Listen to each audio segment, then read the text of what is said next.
If you are a child of God, this is for you. God loves you. Love is a common word now, so much that you can hardly tell its value anymore. People say it jokingly, people say it to mock one another, some people say it just to get something from one another. People say, I love you, and get married and have a prenuptial agreement. They go into the marriage planning for it to fail.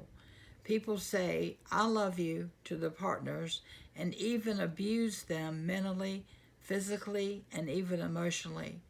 People say, I love you to their partners and even cheat and have a family on the side. For years, you can't tell the love of a human. You can't. You honestly can't. Look at it this way. How many people have told you they love you, but their actions have said otherwise? But there is that one that loves you. There is the one who will say he loves you and will show it at all costs. There is the one who has shown over and over that he loves you, and God is the one who loves you and will never stop loving you. We know the people love other people because of what they are benefiting from them. What happens if they're no longer benefiting from this person? If two people are in a relationship and they break up with each other, most of the time love reduces dramatically, because what I am saying is that when you have badly towards, you behave badly towards someone who loves you, it affects the way the love they have for you. In the case of God, nothing will change his love for you. I see many Christians go through hard times in life, and all they do is blame God for allowing hard times to come into their life. Is that the right thing to do? Should we be blaming God or be remembering his love towards us? God loves us, and he will not leave you to suffer. The earlier you realize this, the sooner you will come to the understanding that God loves you. Why don't you start working for the love of God for the world to see? The kind of love and the kind of God you serve. God says, I have loved you with an everlasting love. God loves you. That is the word for the Lord for you today. The storm may be too much for you. The battle may be too much for you. The challenges may be overwhelming. The world seems to be going down to you, but God is telling you today that he loves you. God is not bipolar. He doesn't love you one day and hate you the next. John chapter 3 verse 16. For God so loved the world that he gave his only begotten Son, that whosoever believeth in him shall not perish but have everlasting life. He loves you. He loves you. When you go to sleep at night, God loves you. When you are doing things you have no business doing, God loves you. When you are going places you should have no business going, he loves you. When you wake up in the morning, God loves you. This is the time to reflect on the love of God. This is the time to think of his love and his goodness. We all know the world hasn't gone through an easy 12 months. At points, as a society, as individuals, we have all heard things at some point. We have all faced with different challenges. We have all had times where we have cried. We have all had times where we felt like giving up. People may have rejected you. They may have stopped loving you. Some don't want to see your face. Some have even disappointed you. But God's love is everlasting. He says he loved you with an everlasting love. It has no end. It does not matter where you are coming from. The love of God has no end. You know, God said in Isaiah chapter 43, verse 2, that when thou passest through the waters, I will be with you. Through the rivers, there shall not overflow you. Though thou walkest through the fire, thou shalt not be burned, neither shall the flame kindle upon thee. He was saying that out of love. He was assuring you that you have nothing to worry about because his love will always find us. The love of God is what we should never take for granted. We should never say because we are loved by God, therefore we can go ahead and dip ourselves into sin. That would be disastrous. In Psalms 121, verse 3 to 8, he shall not suffer the fool to be moved. He that keepeth thee will not slumber nor sleep.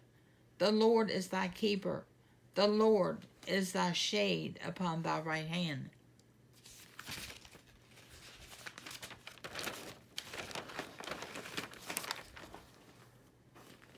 The sun shall not smite thee by day, nor the moon by night. The Lord shall preserve thee from all evil. He shall preserve thy soul. The Lord shall preserve thy going out and thy coming in from this time forth, and ever, even forevermore. God watches all of his children. God protects his children. As human beings, I don't think we truly understand the lengths in which God watches over us. You may ask yourself, why is God watching over me? One of the reasons is because you are his creation, and he takes care of his creation. Did you understand that? That God intentionally created you. Don't listen to those evolutionary teachers who teaches a germ invaded into a science professor. Who can think, feel, and love? No. God created you and breathed into you the breath of life, and when you were born again, you became his child. That is what the new birth is all about. The new birth is to be born of God, to become his child, to leave darkness and to be born into the light. You are not all the children of God. We are all the creation of God, but not his children. John chapter 1 verse 12, but as many as received him, to them gave he power to become the sons of God, even to them that believe on his name. Only those who are born again are the children of God. We can't talk about the love of God without talking about you. God loves you, but do you love God? You can't fool him. You can't deceive him. There are so many people who call themselves a Christian and attend church, but yet they don't love God. What I mean by that, you don't love God, is that you don't obey his commands. If you love God, you will obey his commands. You cannot deceive God by saying you love him and not acting like you love him. And John chapter 14, verse 15, if you love me, keep my commandments. This is the time for you to change and follow the right path of love. If you do not love God, if you do not have love, love of the Father is not in you. You cannot say you love God and not love people. 1 John chapter 4, verse 20 and 21. If a man says, I love God, and hateth his brother, he is a liar. For he that loveth his brother, whom he hath seen, how can he love God, who he hath not seen? And this commandment has we from him, that he who loveth God love his brother also. In the course of loving people, we must be careful that the devil does not live and lure us to love the world. We must not love the world and anything in it, because we want the love of God to remain in us. This is what we must do. We must not love the world. 1 John chapter 2, verse 15. Love not the world, neither the things that are in the world. If any man loves the world, the love of the Father is not in him. The love of God is everlasting for us. The love is unlimited. This love has no end. We don't deserve this, but he loves us still. The love of God is the reason you are still alive. The love of God is the reason you are here. The love of God will keep you from sickness and disease. The love of God will keep you from failure. It will keep you from depression. It will give you joy. The love of God is pure and real.